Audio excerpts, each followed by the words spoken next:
Donc, dans ce morceau, la difficulté, c'est surtout les altérations. Donc, les altérations, je rappelle que c'est les dièses, les bémols et les bécarres. Donc, les bémols, dans ce morceau, il n'y a pas. Il n'y a que les dièses et les bécarres. Et on les retrouve de deux manières. Donc, soit à la clé. Dans ce cas-là, c'est le fa dièse à la clé, juste après la clé de sol. Donc, c'est tous les fa du morceau, quelle que soit leur hauteur, qui seront dièses. Donc, le fa d'en haut, le fa qui, du coup, au lieu d'être première case, sera deuxième case, mais également le fa de la quatrième corde, qui, au lieu d'être sur la troisième case, fa dièse sera sur la quatrième case. Et le fa grave, celui-là, il ne sera pas dans le morceau, mais au lieu d'être sur la première case, il sera sur la deuxième case. Voilà, donc ça, c'est pour le fa dièse de la clé. Après, en cours de morceau, il faudra faire attention à ces notes dièses qui redeviennent bécarres, c'est-à-dire naturelles, juste après. Alors, on va repérer déjà les basses. Il y a certaines qui sont cordes à vide, mais pas toutes. Donc, les basses, celles qui ont les notes qui ont les queues vers le bas, qui sont souvent en blanche pointée et même tout au début, blanche pointée, liée à blanche pointée. Donc, première basse, c'est le mi grave. Facile, sixième corde à vide, qui va durer 2 mesures. Puis le la, pareil, facile, cinquième corde à vide, 2 mesures. On revient au mi, 2 mesures. Puis le do, qui est sur la troisième case, mais qui là va se faire avec le deuxième doigt. On va décaler. 2, 3, planche pointée. Et le deuxième doigt, il va glisser sur le si qui est juste avant. Voilà, donc là, on aura un petit mouvement de doigt qui glisse. On verra après avec la haute. Pourquoi? On arrive à la double barre reprise. Le mi, le la, le mi. Et là, je saute au petit 2. Je retrouve le do, pareil, troisième case, mais deuxième doigt. Do dièse. Du coup, case d'à côté, troisième doigt. Ré dièse, donc le ré est généralement corde à vide, puisqu'il est dièse, première case. Et je finis par le mi corde à vide. Voilà, donc ça, c'est les basses.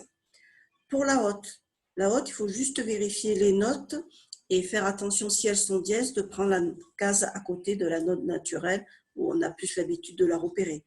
Il y a quelques notes sur la quatrième corde, mais sinon, c'est des notes qu'on connaît bien. Donc, demi-soupir, si, la dièse, vous avez vu avec le deuxième doigt, pas le 3, hein, deuxième, on va décaler. On est surtout en deuxième position. Je rappelle que le numéro des positions, c'est le chiffre romain qu'il y a au-dessus.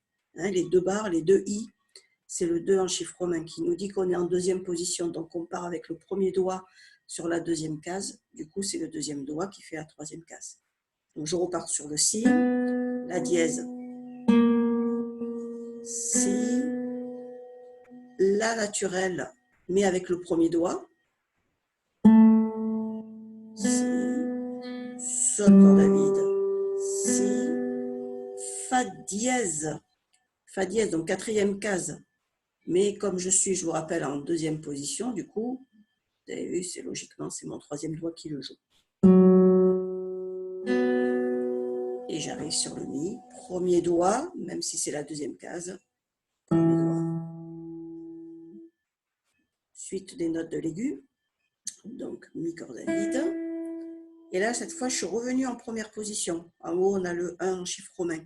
Hein, vous repérez, à chaque fois, il y a le 1 ou le 2 qui vous dit si vous êtes en première position, premier doigt, première case, puis chaque doigt sur sa case, ou deuxième position, premier doigt, deuxième case, puis chaque doigt sur sa case. Donc là, je suis revenue en première position.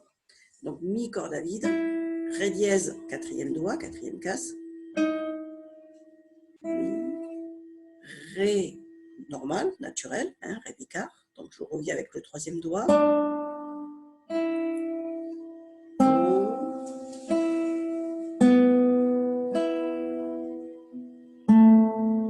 Là, il n'y a pas de difficulté. Je reviens en deuxième position et je vais retrouver exactement les mêmes notes que ma première phrase. Donc, je ne décompose pas, je l'enchaîne là.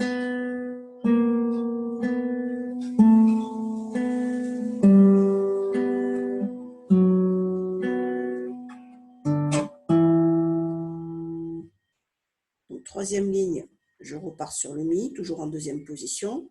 Premier doigt, donc, sur le Mi.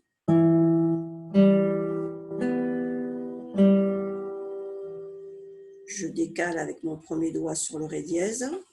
Je rajoute le 3 sur le La. On mettra le 3 parce que le 2 va être occupé par un mot, on verra après. Vous avez vu, je ne bouge pas les doigts, je laisse les notes posées. C'est plus joli, on va les entendre durer comme ça. Donc après reprise, là je ne vous la joue pas, la reprise, je enchaînerai tout à l'heure tout le morceau et là je ferai les reprises. Donc là je continue, j'en suis au petit 2, où on a le 2 aussi en chiffre romain. Donc là, on est à nouveau en deuxième position. Premier doigt sur le Mi. Hein, je vous rappelle, je suis toujours uniquement sur les notes d'en haut, là. On repère les notes d'en haut. Qui reste posé. Donc quatrième ligne, je suis toujours sur le Mi. Je ne bouge pas, c'est la même chose.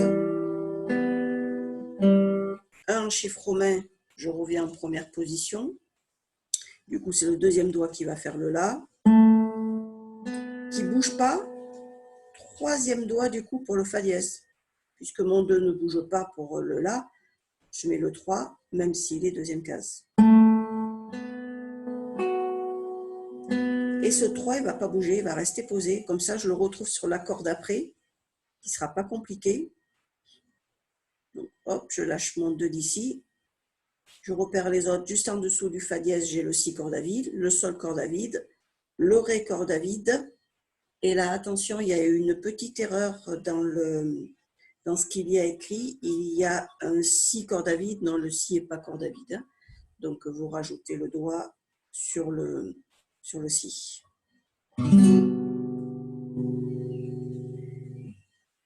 Voilà. Donc, oui, avant d'enchaîner tout le morceau, le pouce va jouer donc les basses, les notes qu'on met que vers le bas, mais vous avez remarqué, il est également écrit à la haute. La haute, à quelques exceptions près, va être index, pouce, index, pouce. Donc, on a un enchaînement sur les deux cordes voisines d'ici. La main droite, si je la joue toute seule sans la main gauche, ça va faire...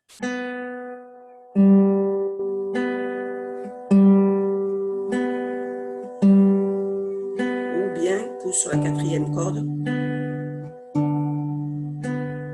Voilà. Sur la deuxième phrase, il va même aller jouer sur la deuxième corde, le pouce.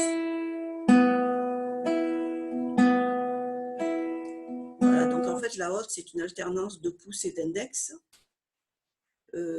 sauf à la troisième ligne, où là, on va avoir donc, le pouce qui va faire vraiment la basse, puis index, majeur, annulaire, majeur. Chaque doigt sur une corde différente. On a ça à la mesure 7, à la mesure 8, à la mesure 9, 10 et 11. Chaque doigt sur sa corde. Voilà pour la main droite. Donc, si je vous joue tout le morceau avec toutes les indications qu'on vient de dire.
Voilà, pour les nuances, toutes les phrases par deux mesures, crescendo sur la première mesure, décrescendo sur la deuxième. Et sinon, on joue après mezzo forte sur les phrases qui sont en aller-retour main droite, à partir de la troisième ligne. Donc là, c'est mezzo forte normalement. Et on va faire crescendo à la dernière ligne pour arriver forte sur le dernier accord. Voilà, on a parlé un petit peu de tout sur la position, les doigts qui restent posés, bien y penser, surtout sur la troisième et quatrième ligne, les doigts qui restent posés et les doigts qui glissent. Vous avez vu quand on enchaîne le morceau, si je repars sur la troisième ligne, je glisse mes deux doigts, je relâche juste ma pression pour pas trop entendre ça, donc je relâche juste ma pression et je glisse mes deux doigts, ils se retrouvent au bon endroit pour faire la mesure 8. J'ai que mon troisième doigt à rajouter pour le La. Et si je veux passer de la mesure 9 à la mesure 10, donc mesure 9, et mesure 10, c'est mon 1 qui ne bouge pas, et mon 2 qui s'enlève, le 3 prend la place sur le Do dièse. Et je retrouve mon 1 qui va glisser au Ré dièse. Et je rajoute les doigts au fur et à mesure.